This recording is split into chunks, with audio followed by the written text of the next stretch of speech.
Wait, we gotta do a little cheers. Oh, I'm already going. Cheers. Cheers. Podcast number 4. Episode 4 of the His and Hurst podcast. Slay. As you'll notice, we're in a new location. Give me a little Ah. kiss. We got little beer kisses. Yeah. Okay, it's not a sex tape. Right, I know you want to be Kim K so bad. With your Skims and your... my Skims on. Yeah. That's such a compliment. Thank you. I know what makes you tick, baby. Thank you. We are coming to you live from Cebu, Philippines. Ow, ow. Ow, ow! This has honestly been my favorite hotel we've stayed in, or hostel we've stayed in. Yeah, but there's always something wrong. Nick doesn't like it because we're having some Wi-Fi issues. No, it's not that. There's just no accommodation is perfect, right? Like, there's something wrong. Every single place has one thing, whether it's like a screaming rooster in the morning, or it's bad Wi-Fi, or you're on like this fucking 10th floor of a walk-up. Like, there's always some type of or bad air conditioning. Like, it can never be just perfect. Yeah. And this place was very close to being just perfect. So close. So close, except their Wi-Fi doesn't work. It's not really an issue for me because my service is really good, so I've been connected to my hotspot, but like Nick can't do anything. It's hard. Like, I have all. T-Mobile, my bad. And I'm also trying to having an issue with storage space. I'm trying to back up my photos and clear space on my phone. So not a good time to not have Wi-Fi.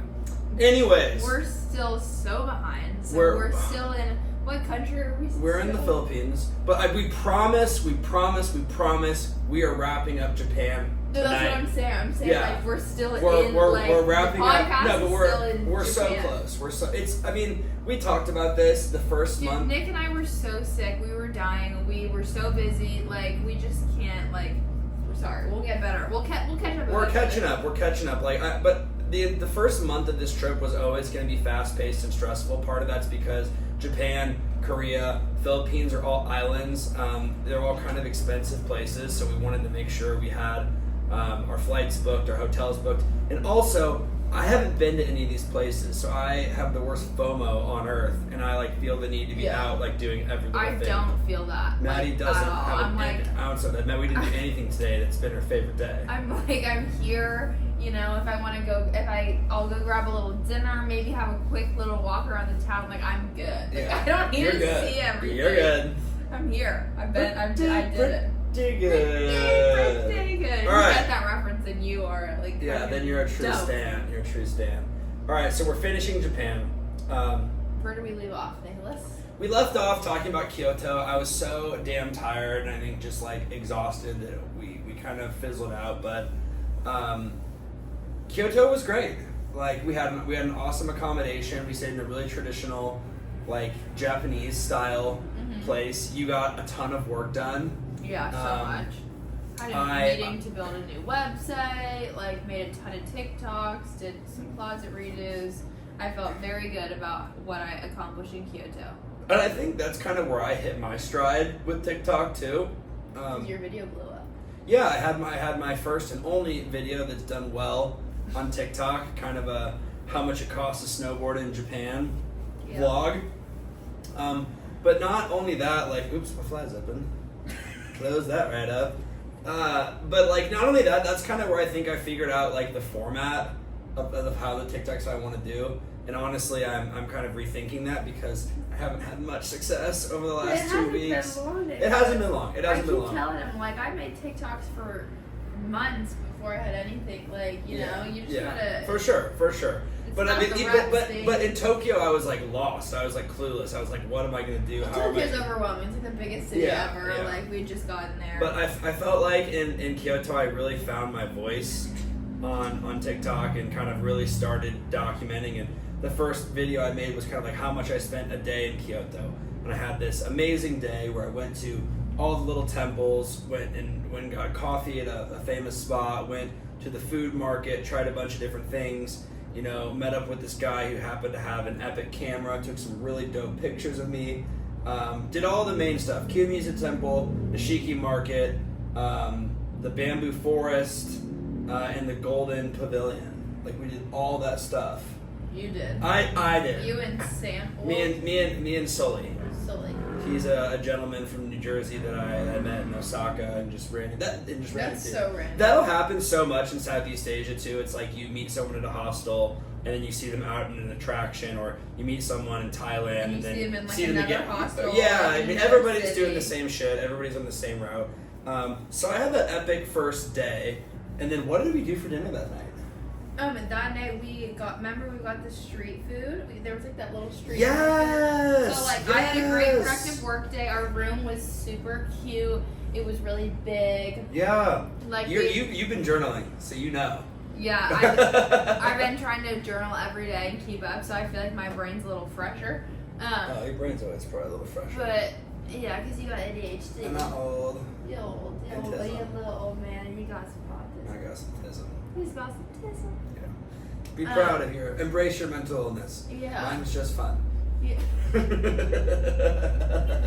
Classic Nick Hurst line. Yeah, so we went and we got street food that night. Well, we were headed to some place for dinner, and then we ended up stopping and getting a little snack of some chicken tikka because we stumbled across this really cute little like street market. Yeah. And it was mid. But like it's interesting. Like Mike was telling us about this Japanese holiday that was happening in all the temples, and we're just like on our way to try this like chicken ramen shop that was recommended to us, and we literally like walked through a full on like street market, yeah. And it was so hard not to buy any food, and we eventually caved and got some chicken tikka masala. We're big like chicken tikka people. We love it. But we had the greatest chicken tikka of In our South lives in Africa. Cape Town, South Africa, on my last night. It's never been repeated. No, we're like chasing this tikka. Every time we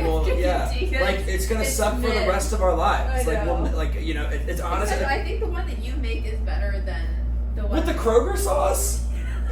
I literally make like like it. the Kroger chicken tikka sauce and put like cumin on the chicken and put it in the But I oven. feel like you add a little bit more spice. Yeah, That like don't be naughty. I'm kidding. No, you would love anything I cook. But anyway, Oh, I do. I love everything you cook. oh, I'm Because you're a finer I'm a cook. good It's not just that I love you. Yeah, I'm a good cook. But yeah, so we had some chicken tikka. It was mid, whatever. We had the chicken ramen. It was really good, honestly. That I think is my favorite food from Japan. Like I love sushi. Ramen. I love the sushi. I love the ramen. Like it is just it's so unbelievable. It's so accessible. It's so good. But yeah, that was a great day. We had the chicken ramen. We came back and I think we probably went to bed pretty early. I was really freaking tired. Yeah, so early. In our cozy little warm room. In our cozy warm room. So I think at that point you had that was one work day for you, and then We did. I had to come back and have that meeting at like 11 p.m. Remember? Oh yeah, but that went well. It went really good. You didn't call that guy. Or Monday. 9 p.m. Okay, Nice. I hope we can make that. Monday 9 p.m. TBD. Okay. So day 2, we wake up. You came out with me. Oh yeah, this was a Maddie day. This was a Maddie day. Maddie day. We went to Fukushima Shrine, which is like. I wanted to, just to preface, I said, I want to go to the shops. I want to see the first shops. And Nick was like, we got to see this one temple. And I think after we saw the one temple, you were like, okay, you realized you were templed out as well. Yeah, but like I did everything on the first day. Like that's what I always try and do this. Like I will go out and do all like the generic touristy shit that just like Maddie doesn't want to do on the first day, so that day 2 and 3 we can either go to a beach or we can go shopping or we can like just do something chill. Like that's more her vibe. Yeah. But we did go to the Fukushima Shrine. Not Fukushima, it's like Fushima Inari. It's the shrine with all the red torii gates. Oh, we did that before we went to the temple. Yeah. Yeah. But Yeah. that like it's the one with all the red torii gates, and I'm not gonna lie, that was cool as shit.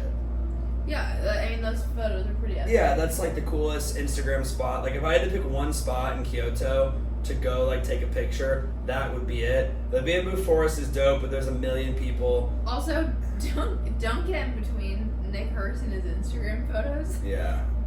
Like, if there's one person in the background, like, he will wait. Like, we will stand in one place for, like, 25 minutes until, like, no tourists are there. Like, it is, I'm like, it's fine. It's a blessing and a curse. It's fine, yeah, but you're like, no, I can't. Like, but it drives me crazy. I really am trying, you know, I'm out here traveling for 6 months. I really am trying to, like, make something of this trip, whether it's on Instagram or on TikTok or through this podcast. Like, if I'm gonna do stuff, I want it to look good. Like, I'm not, you know, we're spending money to be here. Like, we're documenting it is a huge part of the trip. I don't want to half-ass things. Like, I don't want to go there and get let the tourist guide take a shitty picture and then, like, be done. Like, that's not how we roll. But anyways, I would say Fushima Inari Shrine, sickest Instagram spot in all of Kyoto. Like, the pictures are so cool. We got there at like 8:30, and it wasn't that packed. But even at 8:30, you could wait 10-15 minutes and it would clear out and get a good picture. If you went at noon, no way. Yeah. No way. So that would probably, if you had to do one thing in Kyoto, Fushima Inari Shrine for sure. We went to another temple, which was a total waste of money. It was the most expensive temple too. And it was like raining by then, and I was just like, it was called the Tojo Temple or something. Not worth it. No. If you do 3 things: Kiyomizu Temple, Bamboo Forest, Fushimi Inari Shrine. And then we were starving. Remember what we had for lunch? Our first non-McDonald's burger. Yeah, and it was pretty fire. It was fire. It was weird. Like, it was like a tiny little hockey puck like burger and like the biggest bun ever. But we were in a weird part of town. Like, there wasn't a ton of options. Yeah, it hit for me. It was very good. So we got to go to the little shop. Yeah, and so, you know, we did my thing in the morning, and then we got to do Maddie's thing, and Nick made a very good TikTok out of my thing. So. I did. It's really cute. Maddie's a great actress. I am. It's like I'm the one that wants to pursue acting, and you're like way better than me. It's maybe we should switch because I made a pretty fire educational TikTok today. Yeah, you'll take over the fucking TikTok. Yeah. Or I'll start my acting But no, Maddie's the resident fashion expert, so I'll let her talk about the thrifting in Kyoto. It was good. I would still say that Osaka had the best thrifts for like what we were looking for, but there were definitely a lot of cool places. And Nick made this really cute TikTok that was like what it's like to thrift with someone who's like a shopaholic. And it was just me being like, can I get this? Should I get this? I have to get this, Nick. Like, but we went to like maybe like 5 different places. Yeah. And we both ended up getting something. I got. What's that first one called? That was the best one. Not actually, it was the second we went to. It's called like Wow or something. The one where I got the sweater? Yes. Yeah, that place was so insane. I don't know. There's one specific. I got a beautiful Ralph Lauren crew neck sweater. I could have gotten like 200 things in that store. What did you end up getting on? Oh, you got the red windbreaker. Yeah. We both got really good stuff on this day. Sick. Yeah, this was great. Like, honestly, you know, if we want to get a little something here or there, like, it's fine. As long as we're not having a shopping day. Well, like, it's not big stuff. Like, I think we made really smart purchases. Like, that is something, like, for example, it's a rainy day in Cebu. I'm wearing a long sleeve shirt. Like, you could easily throw on just a thin windbreaker. Exactly. Same with my sweater. It's not like I got like a chunky knit sweater. Like I got one that's like a thin, and like white, you know. And that's fine. Like there's nothing wrong with that. So what would you say this like if Osaka is a 10 on the scale of thrifting, what would Kyoto be? Probably a 7. 7. Which is pretty good. Yeah. Like, I would say Tokyo had the best when it comes to designer stuff. So, like, if you want to be bougie as fuck, like, go to Tokyo, get all the bags. And Osaka had the best, like, cool streetwear clothes, stuff that you'd wear every day. Yeah. And then Kyoto, I think, had, like, a mix of both of them. But, like, a little bit on a smaller scale. Mm-hmm. You know? So. That's fair. So anyways, great morning, great afternoon. The evening got a little hairy. I don't remember. Oh, this is the sushi. The sushi night. So one thing about... Oh, Nick was so pissed. I was so pissed. This is just one thing about, I think, Japan in general, but specifically Kyoto. We never had issues getting into restaurants in Tokyo. We never had issues getting into restaurants in Osaka. You just stand outside. If it's full, you just stand outside and wait until it's not really a reservations country, but Kyoto is a little bit of a different story. We were warned about this. Mike told us. He's like Kyoto kind of sucks because there's just lines to get in everywhere. Good. So this night we decided we wanted sushi. It had been a little bit since we'd had some good sushi.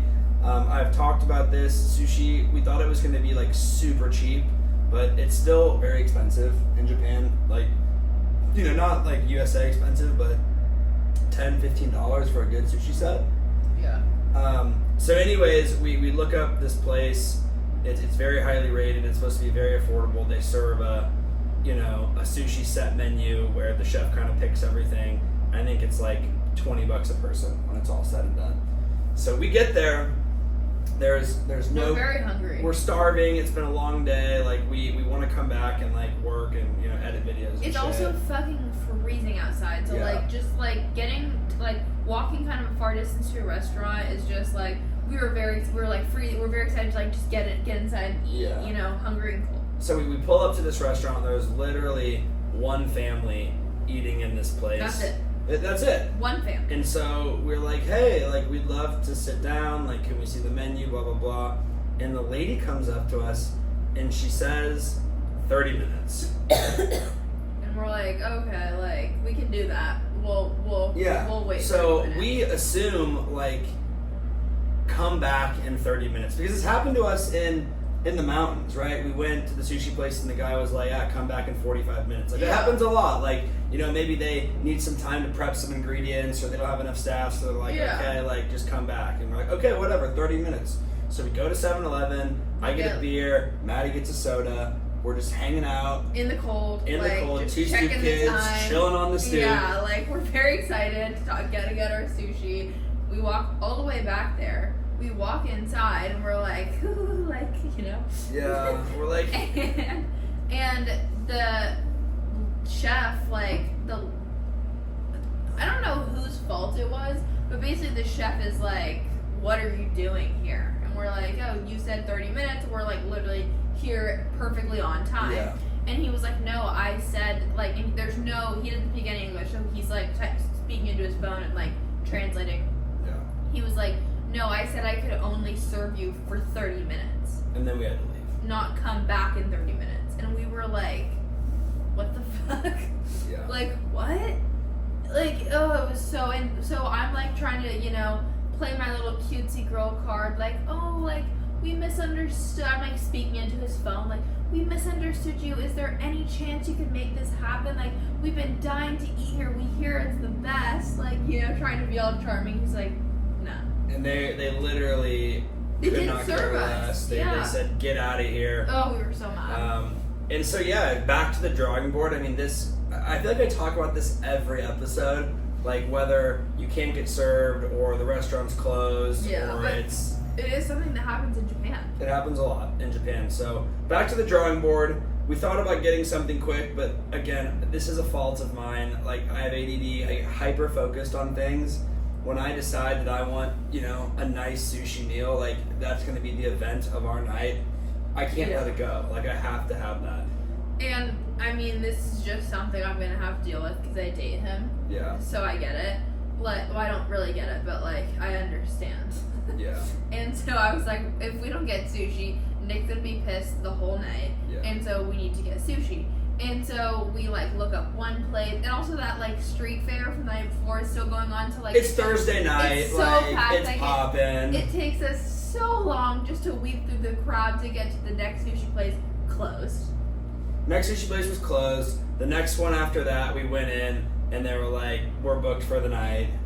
That happened at, like, 3 more places. Basically... We literally went to, like, 3 more sushi places, couldn't get in anywhere, whether it was either closed or it was full. And then we finally get to this one place, and Nick walks in kind of, like, hot. Like, he had been, like, pissed off. So I think he came in a little aggressive. Yeah. And they were like, no. Like, and so he was all pissed off. So I was like, I'm just going to go in and try. No, that's not how it went. No, yes. No, baby. No. I asked you to go in and try. Well, smart man, because like I go in all sweet and tender, and I'm like, "Hi, like for two." Yeah. And they're like, "Of course." So then I bring this guy back in, and we had like the best sushi. That was so good. Yeah. Well, you need to lead with the reservations. Like I will do literally every other logistical task of this entire trip, but maybe you should walk in and talk. Everyone wants to like when you're just like this. Like I just look so like helpless. Like I'm just like you are helpless. You don't look helpless. I don't, that's mean. I'm just like this little like I'm clearly foreign. Like I'm just like being really nice and smile. Like I'm a good actress. I can turn it on. You know. You really can. Like, can we too, please? So we sat down. We had an incredible sushi feast, like typical Americans. The rule was you had to either order like the sushi set menu or you had to order the sashimi plate. You could get rolls. Yeah, the rolls were fire though. That was the best part. That was the best part. Ugh. You couldn't get rolls, but so we get a sushi set, and that's always tricky for us because Maddie can't have a lot of fish. All she can have is salmon, tuna, and whitefish. Yeah. And so of course there's like the orange stuff, the fish eggs, the shrimp, the octopus. And so Maddie can't have any of that. So we had to get one of those, and then it's always me eating the weird shit and you getting the good shit. I get the good salmon rolls and the fatty tuna. So we ordered some sashimi, and this was a new one. We actually just asked for like a side plate of rice.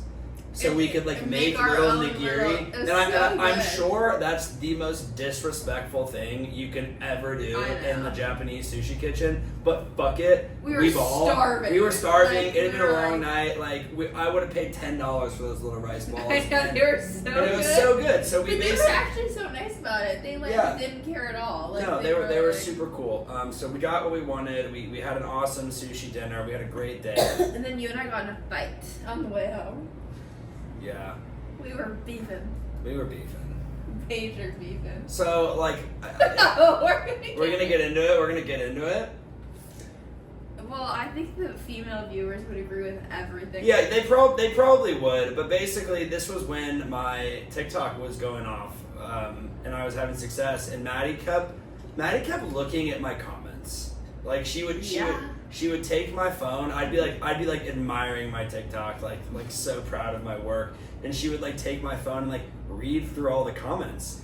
Oh, I'm clicking on everyone. I'm seeing who's commenting on my man. And she's like reading through all the comments, and like I don't know, maybe I was feeling a little high and mighty, but I was just like, why are you reading through my comments? What are you jealous? Like, what are you insecure? Yeah, and I was like, whoa. Yeah. He called me insecure because I was reading through his TikTok comments. I guess it's just like some like. Well, first of all,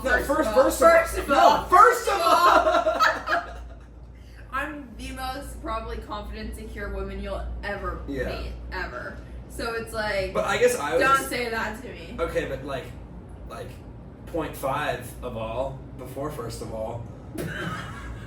Like Maddie's fully in like a TikTok celebrity. Like Maddie is a full-time stylist, has a huge following on TikTok, and 98% of her followers are men, and I've never once read through her comments. They're entertaining. You should. I know, but I just but I also like on the other side of it. Can I just finish my piece?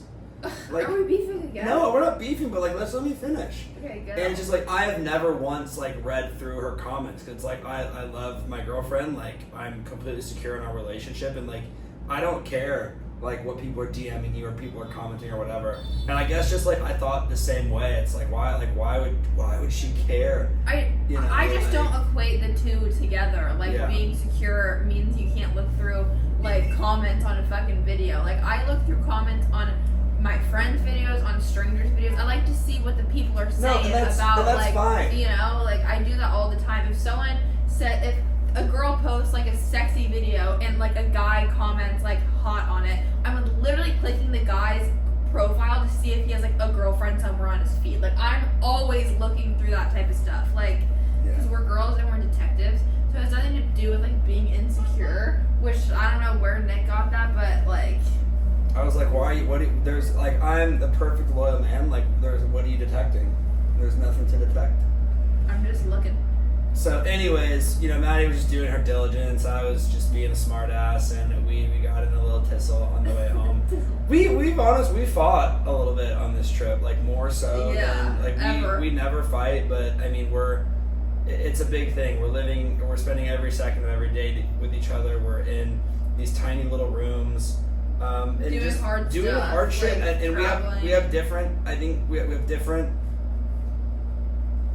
ways we go about life. I think there's different things that we want out of life. Like we're very compatible people and we love each other, but we're yin and yang in a lot of ways. Yeah. And it's really been amplified on this trip, but it's gonna happen, right? It's not about the fights, it's about how you recover from them, and that's what makes you stronger. I also think if we can get through 6 months of traveling with each other, be doing hard shit, like together 24/7, like navigating this whole thing, like you're chilling. Like, yeah, well, you're chilling. What? What do you mean I'm chilling? I don't know, but we can get through anything, Nick. You're right. Fuck. You took like a big sip and looked up into like you're like, oh, it's over. So it's all that over. was a great day. And we went home to bed and slept. That hotel was so sick. I think that was my favorite accommodation. Like we've stayed at some cool places at this point. I really enjoyed that place too. The only thing I didn't like was obviously the women's bathroom was like on the other floor. So that's it on that day. Let's get into our last day in Japan. You take the lead. You were the one that's been diarrheaing. What did we do? Diarrheaing and diarrheaing. It happens to everyone in Southeast Asia. You get Bali belly. It doesn't matter where you're at. First time you come here, you're gonna shit your brains out. You're gonna throw up. Like you're gonna feel bad. It's just part of traveling. Embrace it. Be a man. Be a woman. It's all good. But we went to the deer park that day. This was a great little day. It was a good little day. Yeah. I was so excited to see the little animals. So one of the things you do in Kyoto is go to Nara. It's a little city. It's kind of like the tri-state area. You've got Osaka, Kyoto, Nara. Yeah. They're three major cities, all within like an hour of each other. And you really can do Kyoto in 2 days. So if you're there for a third day, a lot of people go to Nara. And the main thing you do in Nara is you go to the deer park. And the deer park is really cool because there is this like small species of deer that you feed and they bow to you and they're just really friendly little critters. Not friendly enough that they don't have to saw off the male's antlers. Yeah, I did notice that. But you go to Nara and you pet these deer. So we go down to Nara. I've said it once, I'll say it again. The trains in the Kyoto, confusing. Nara, Osaka area are so goddamn confusing, and it's because they're regional trains and it's not a metro system. But it's just so hard. They've got to like do something about that. And if there is a hack, let us know because God, I felt so stupid navigating those trains. But we get to Nara. It's nice. There's like no one there, which is really cool. Like Kyoto is so poppin'. There's so many people everywhere. It's so crowded, and like Nara's a freaking ghost town. Yeah, it was very calm and quiet. When we walked to the little parks, like first we just like watched all the deer, and they were really cute, and they were come right up to you because they want food. And so I was like, we gotta get the feed. Like I want to feed them. And when we finally got the feed, they're fucking aggressive. Like, we couldn't find the feed. That was the hard part. Like, I think we took like an obscure route around the park. If we would have just gone like straight down the main path. But we wanted to like, And who else is selling the feed except like a 97-year-old guy? Yeah. Wow, he is old. He is old. We got the feed. We have some very funny content of Nick and me. Like I got my that we can insert maybe if we can figure out how to do that. What? Jamie? Yeah. Jamie, can you insert? Yeah, get that in there. But because they go crazy about the food, they like will bite your like ass and they'll come up behind you and ram you. It is so chaotic. I heard that the deer bow to you. I don't know if anyone has seen the new Fantastic Beasts Harry Potter movie, but there's this creature in that movie and it's like sacred and really? Yeah, the whole concept of the movie. There's this sacred deer and someone kidnaps it for the dark arts. No wonder those movies suck and nobody likes them, but that creature is clearly based on these deer in Nara. Because it bows. They do Yeah, but they don't. They kind of just nod their head and they're like, "Feed me, motherfucker." Yeah, they're not like this. Like they're not getting it. It's like, more of like a. It's like, give me some fucking food. Yeah. So we it's very chaotic. We feed the deer. Our feed is gone in like 20 minutes. Yeah, it was quick. I'm giving like one cracker at a time. I'm like limping because one of them rammed my like left butt cheek so hard. Yeah. That I like a bruise and just limping. Yeah. But it was great. It was just like a really cute little wholesome activity. Yeah, it was fun. It was fun. I was not looking forward to the deer. And the park is free. All. The park was free. It was a really cheap day. I was not looking forward to it at all, but it's really fun. Like the deer. It just brings you back to some type of childhood, like it's like a petting zoo. Yeah, like it's like, super nostalgic. But it's cool. Like there's all these mossy little statues that lead to this temple, and we got some sick photos. Yeah, of us like. What? Yeah. These deer are awesome. Like these deer are literally like waiting in the photo op, and you can feed them, and it's a really good photo op. It's a really cheap thing to do, and there's the deer really engage with you, and there's a shit ton of them. There's hundreds of deer in that park. They're not scared of humans at all. It's not one of those things where it's like, oh, like maybe the deer will be out. You know, they're out. They're out every day. And then we got some ramen for lunch. Our last ramen. And it was like it was mids. It was mids. We had some much better ramen elsewhere. I'm always like doing research trying to find the best place, and it was really mids. It was really eggy. Like it felt like it was like a bunch of egg yolk. Yeah, like mixed in with the broth. Tokyo, I think, had the best ramen. The best ramen I had was the first night in Kyoto. Oh. You got McDonald's that night. Well, my favorite was the one we had in Tokyo. Yes. So what did we? Anyways, we got the ramen. We came back to I'm pretty Kyoto. sure we filmed a podcast that night. We did. I don't know. Yeah, I think I just edited videos that afternoon. You worked on some stuff. We filmed our first pod that night. We did some laundry. And kind of just got ready for the next day. We got McDonald's that night. We've been eating McDonald's like every 5th day. It's just something you have to do in Asia. It just fuels you, reminds you of home. You know, you're eating. You just get so tired of eating the ramen and the fish. You know, it's like, it's nice to mix in just like a cheap little burger. Yeah, and like even in the Philippines, we're literally eating like rice and meat. So rice it's and nice meat. to mix in a little or curry, French fry, you know? Yeah, so we got McDonald's that night, just kind of prepared for the big travel day. And that was that. That was chill. Yeah. Now we're in a new country. No, we're not. We're not there yet. Well, like we're out of. Yeah, we're leaving there. Yes. So this was our last day in Japan. We woke up. This is a hard travel day. Like I thought getting from Japan. I have no memory of what we did on this day. We took the flight.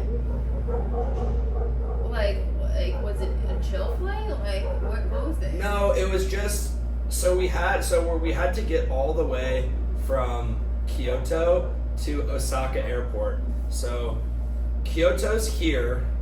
Oh yeah. Kyoto's here, Osaka's here, and of course the airport is on the other side of Osaka. Yeah. Fun fact, Kansai Airport is literally built in the middle of the ocean. Like it's pretty crazy going in. Like they have taking the train in. They have no space, I think, in Japan, like to build. So they just were like, we gotta put the airport. Yeah, in the so they ocean. literally made an artificial island in the middle of the ocean and built Just this for the airport. airport. It's actually very funny. I think I saw like a tweet earlier on the trip, and it said Japan builds $800 million airport, but it's sinking. Was the tagline, and of course that's where we ended up flying out. Yeah. But yeah, it was tricky. You know, we had to take one train. We had to take a metro from Kyoto to the main train station. We had to take another train from Kyoto to Osaka. We had to take a metro from one station in Osaka to the main train station, and then we had to take the airport express out to the airport. So it was 4 legs just to get to the airport. We talked to Chris on the phone. We talked to Chris. Too. Shout out Chris. We miss you, buddy. We miss you, Chris. Still, you and Whitney, you can still do it. You can still come. You guys can still do it. You have 5 months. They won't freaking do it. I know. No one will. Ridiculous.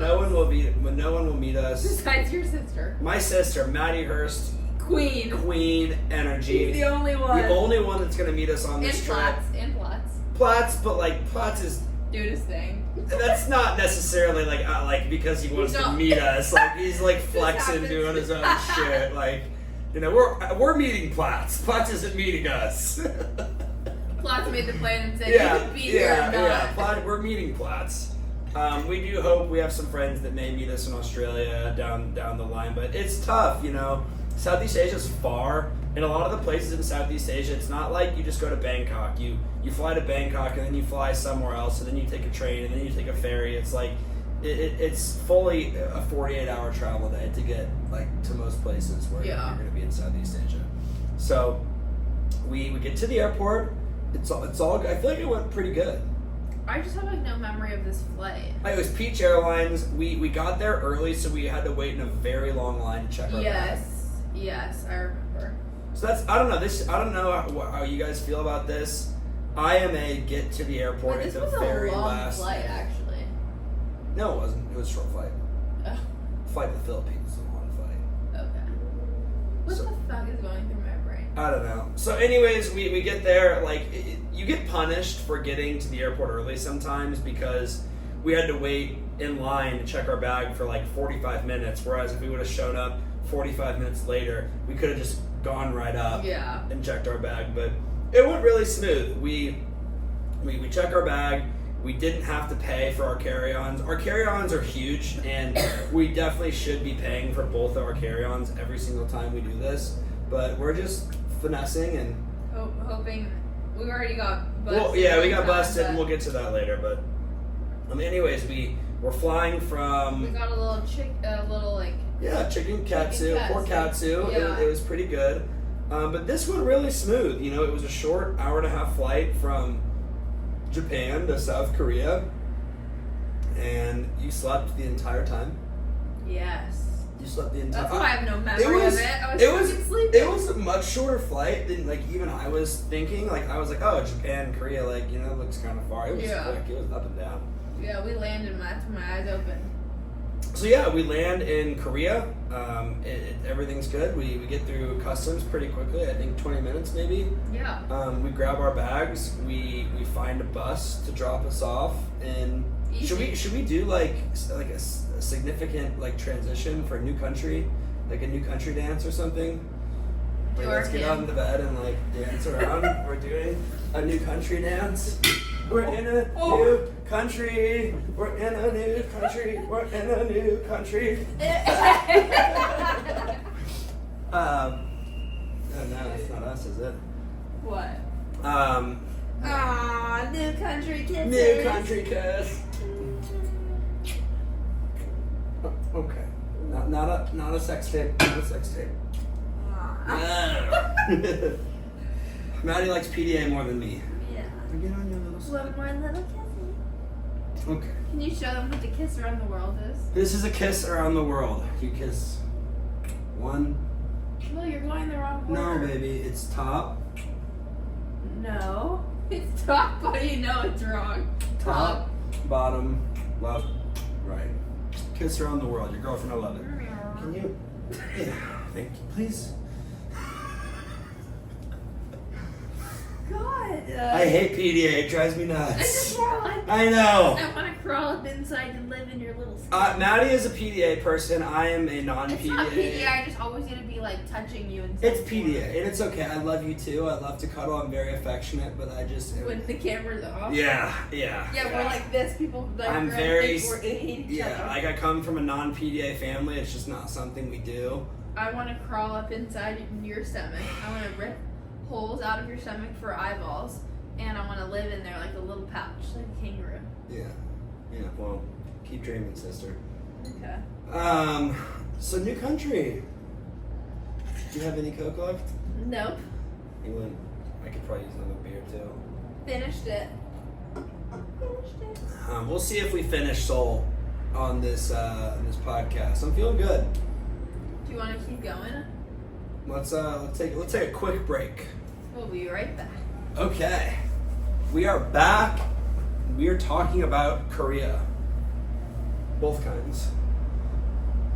Both We don't discriminate. No offense, though.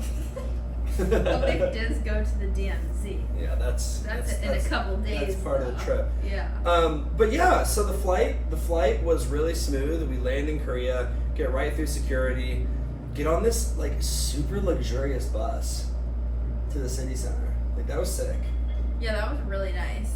And we honestly needed something nice because what followed sucked. There's all these little unforeseen things that you don't plan for. We couldn't friggin', like, you had to pay, I'll tell it. That's so rude to just cut me off like that. Okay, go You ahead. tell it. Like, you know, this isn't like... You cut me off. I was saying there was a thing, there's all these unforeseen circumstances. You tell it. You have the floor. You tell the story. Tell the story. We're losing viewers as we speak. Yeah, because, like, you're just like, well, I'm actually gonna, like, you know, it's rude. Well, you cut me off, and then I cut you back off. I didn't cut you off. I don't, just you tell it. Should we restart? It's fine. Just, like, you tell it. It's like, you know, it's just like, it hurts my feelings. You tell the damn story. Basically, like, you had, you know, you have to get a little card. You can't just buy, like, a one-way ticket on the subway in Korea. You have to get a little card, you have to fill it up with money, and you have to go to the 7-Eleven, like a gas station, to get the card. And so we got the card. We thought the cards were like already preloaded with money on it, but they weren't. So we go from the gas station. And keep in mind, we have our big ass fucking bags with us, so it's like cold. We're lugging around our shit. We go to the subway thing. The cards aren't swiping because we know they don't have any money on it. So we're like, okay, let's load some money on it. But you actually have to like pay in cash in order to load money on it, which is really weird. Yeah. And so you can't just like be like, here's my credit card, like add like $20 onto this subway card. So. And then we didn't have any like Korean cash yet because we just gotten there, and all the ATMs were like just Korean ATMs, and so it was just this whole ordeal. To add a little context, we had to take the subway after we got the bus. We got the bus to the. We didn't say that. We got the bus to the city center, and then we needed to get the subway to Itaewon where we were staying. And it's not like, I guess it is like Japan. You can buy with cash, but I figured we should just get these. I read that if you get these cards, you save money, and you do. The fare is less when you have these travel cards. But of course, you can't load them with credit card. You have to load them with cash. And the interesting thing is, like, I'm sure this is a common thing, but I've never experienced it. The ATMs that we were using were for like only Korean ATMs. I guess there's a distinction between international ATMs and Korean ATMs. And so Maddie's just sitting by herself in the bottom of this subway station. Cold, that's the big thing. Korea's freaking cold. The coldest place we've been. And I'm like running all around, like without Wi-Fi, like trying to find all these ATMs. And I finally stumble upon a grocery store. And at the very bottom, there's like, you know, just like an American grocery store, there's like a bank where you know, cash your checks and do whatever you need to do. And I actually meet this lady who lived in San Francisco for 40 years and immigrated back to Korea to take care of her parents, which is hilarious because this lady was 90 years old. Her parents are still alive? Yeah, she's 90 years old and her parents are still alive. And she's taking care of them. No, she was at least 80 years old. Like, this lady was old as fuck. And you're telling me her parents are still alive? Yeah, she's like taking care of her parents in Korea. There's just something about like the Asian people. They never die. Yeah. They reject modern medicine. That's probably why this is canceled already. Canceled. So anyways, this old lady, she helps me get some money out. I get cash. We load up the card. We get to our neighborhood. We stayed in a really cool part of town in Korea. Yeah. It was like, what did I say? It felt like the Bronx. It was like a combination of Brooklyn and San Francisco. Korea is or at least the neighborhood we were staying in, Itaewon, is very hilly. But it's also an immigrant neighborhood. I guess the story is that there was a huge army base or a big army operation in Itaewon, and so there was a lot of Americans, a lot of foreign people. And so there's all these kebab shops and pizza shops and Indian places and fried chicken places. It felt very international. It felt super international. Our Airbnb was like literally on the top of a hill though. And that was the only struggle, like when we first got there. Like it's whatever, you're going up just a a hill. long day. But like after a long travel day and you have this big ass bag on you and then it's like, oh, the Airbnb's like only 3 minutes away, it's just right up there. Maddie's taking 1 step per minute. I'm like literally gonna like fall backwards like with the bag. Oh, that was tough. Then we got into our Airbnb and it was so cute. It was super cute. It was called the Sunflower House. The Sunflower House. It was really cute. And it was nice. That's where we filmed our one of our podcasts. Yeah, we filmed a pod there. You'll probably recognize it. It's honestly the same size as this hotel room, but it had all the amenities. It had a little bathroom. It had a little kitchenette. It had a dresser. It had a closet. It was really. It was great. It was a great accommodation in a good neighborhood where we had access to a lot of things we needed, and so we finally made it to Korea. It's so funny, right? We had a 1.5 hour flight. Our flight was 1 hour, and it took all day. But it took us from 7 a.m. in Kyoto to like 6 p.m. until 6 p.m. To get to Seoul, and it's we talk about this a lot. Like we like buses and trains more than flying. Yeah, because it's like it's the bags that make. Well, and the airport's an hour away from where you're at. Typically, bus and train stations are a lot like closer. Out around the corner. Yeah, around the corner. And then you gotta get there early for a flight. Bus, you can just like get there. Pay for your bag. Flying is a pain in the ass. New service in the air, So we get in, we go. I know this is like the podcast of the fights. Yeah. But we totally had a huge fight this night. But we get it. We get in. We find this. It took a while for us to get in our group. It's always we're drinking. Group. We're always drinking. It's always we're drinking. I'm never drinking. I'm always drinking. Even right now. Yeah, I'm having like a soda upon soda. But we find this little bar. What did we eat that night? No, we got Korean barbecue. No, we didn't. We didn't get Korean barbecue that night. We got pizza. So we went straight to pizza. We found this New York style pizza place. It looked better than it tasted. Yeah. They had this awesome mac and cheese. All I want pizza. is like something American after being in Japan for so long. So honestly, it was fine for like it hit the needs of like what I needed, but it was not anything special by any means. Yes. So we had pizza, and then we go on this club street, and it's so tough. Like this Itaewon neighborhood, it's all the clubs. It's probably the second biggest going out district other than Hongdae, which is the college area, which we went to the next night. And so like we're just trying to have a couple beers. I just want to have 2 or 3 drinks. We actually thought we were going to record a podcast. We've probably recorded a podcast half the nights we've said we were going to record a podcast. That's why we're so damn behind. Yeah. But we have a couple beers in this Irish pub. It's happy hour. It's good. Maddie's drinking. What are you drinking? Whiskey Mules? Whiskey Mule. You didn't even notice. It's just you can't taste anything beyond the ginger beer. Yeah, that's why I love them. Yeah, it's like you don't taste any alcohol. Yeah, you can put whatever in there. Absinthe in that. You wouldn't taste it. But we have a couple drinks, and then we beef. What did we? PDA. That's what we beefed about.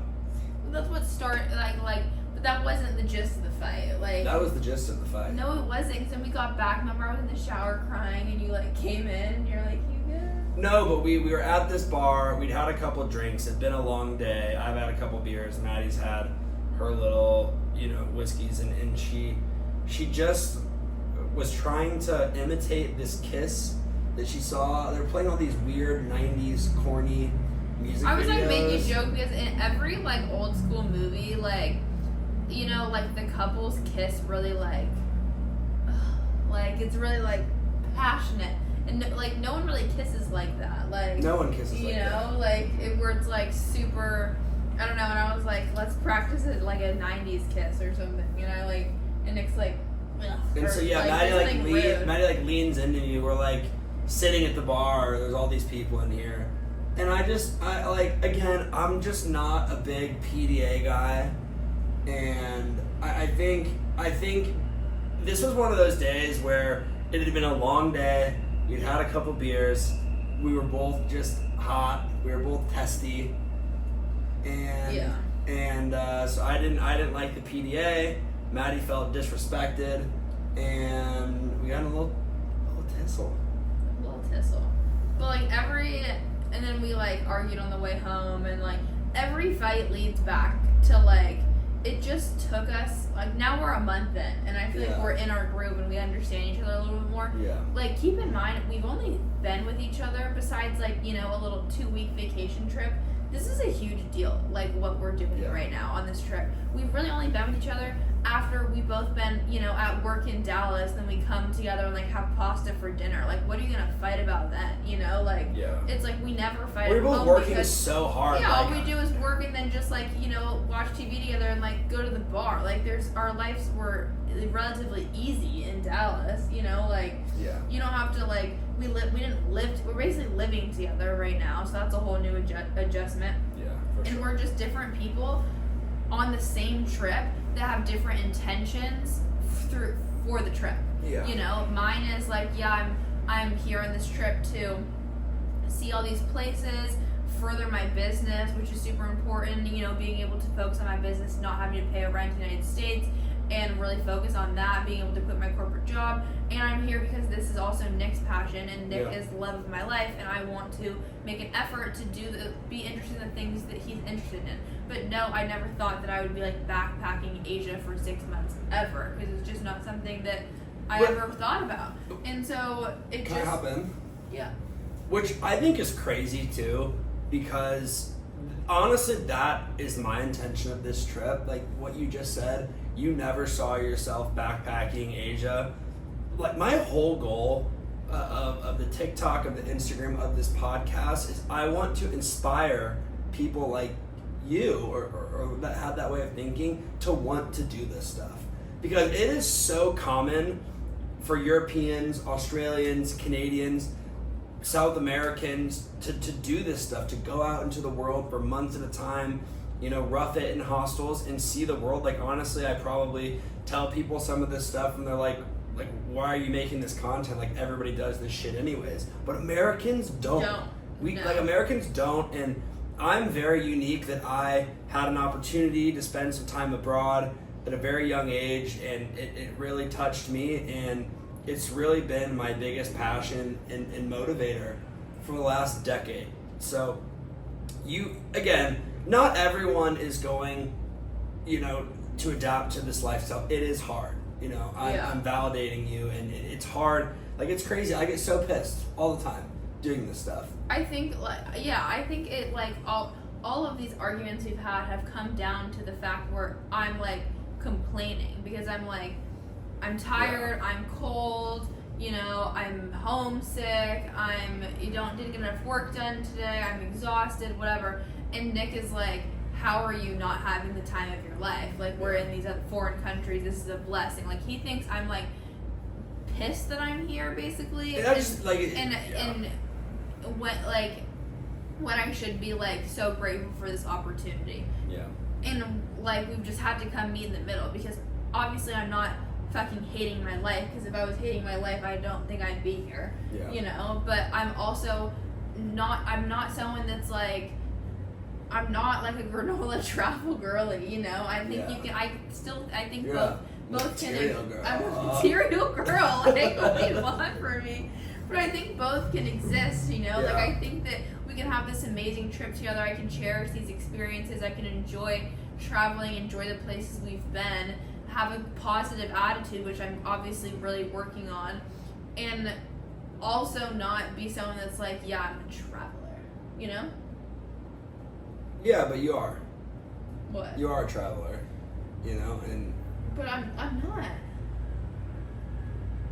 But you're here, you know. I'm on a Listen, I think this is the end game. Is, you know, in order for our relationship to work, you're going to have to be a traveler, and I'm going to have to. No, I don't have to be a traveler. I can enjoy going on trips. I don't have to be this granola you're seriously gonna like beef with me right now about I'm not beefing with you. I'm just saying, like, we both just let it be enough that I'm on this trip, that I'm enjoying myself, that I'm doing the stuff, that I'm working hard. It is enough, but again, we are always going to travel, and like one day.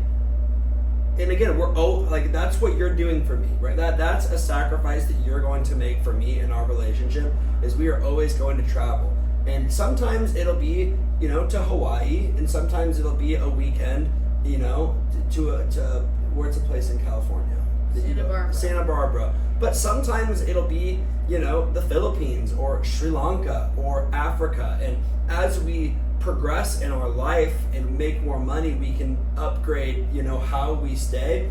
But going to these exotic places is something that you will do for me, and me working hard and pursuing the life that we want in California and planning roots is something that I'm going to do for you, right? Like, again, a lot of this is about meeting in the middle, right? So in a way, you are going to have to become a traveler, and in a way, I am going to have to become a material boy, and spend money on things that I normally wouldn't, right? That's the whole gist of being in a relationship, and loving each other. And I think that's what we're finding out about ourselves and our relationship as a result of these fights and the things we make. So anyways, we had a little tussle. We almost had one now, but we're good. I just I'm like, I'll never be this like granola doesn't shave their legs, like wears puka shells type of girl. People have been wearing the puka shells, like everywhere. they're everywhere here. Like I noticed it a couple weeks ago, and like I don't know if they're back. I don't know if they're hot in Australia or what, but man, maybe you'll see that on your 2024. Yeah, maybe I will be wearing puka shells if it becomes trendy, like in Paris Fashion Week or something. Yeah, maybe watch out for the puka shells, summer 2024, America. Yeah. But yeah, so that was our first night in Korea. We did not film a podcast. The next day, we decided to kind of go our separate ways. This has, I think, become forever. This has become, I think, our tradition. On our first day in a city, I will kind of go have a huge touristy day, do a million things, and Maddie will work or relax. Work. I haven't relaxed. Okay, sorry. I'm saying, but if you wanted to relax, you could. For example, you could. But I can't because I have work to do because I run a business. That's insulting. It's not insulting. You can relax. I would have loved to relax. Like tomorrow, Real Housewives of Beverly Hills all day. Tomorrow you're gonna work a little bit, but you're also gonna go get a haircut. You're gonna get your nails done. You're gonna get a tattoo. You're gonna go shopping. You're like. Yeah, but what did I do today? You worked, but we both worked today, and we're working now. We're still working. It's 11 o'clock, and we're working. That's why I'm feisty. I want to chill. All right, you want to chill. So we're gonna get through this last segment. Rub my little head. All right. You know what? I think that's probably it. I think we're out of gas for tonight. We will pick up on Seoul in a couple of days. We will be filming here from the same location, and we're gonna do our best to get you caught up as much as possible. Bye, guys. Bye, guys.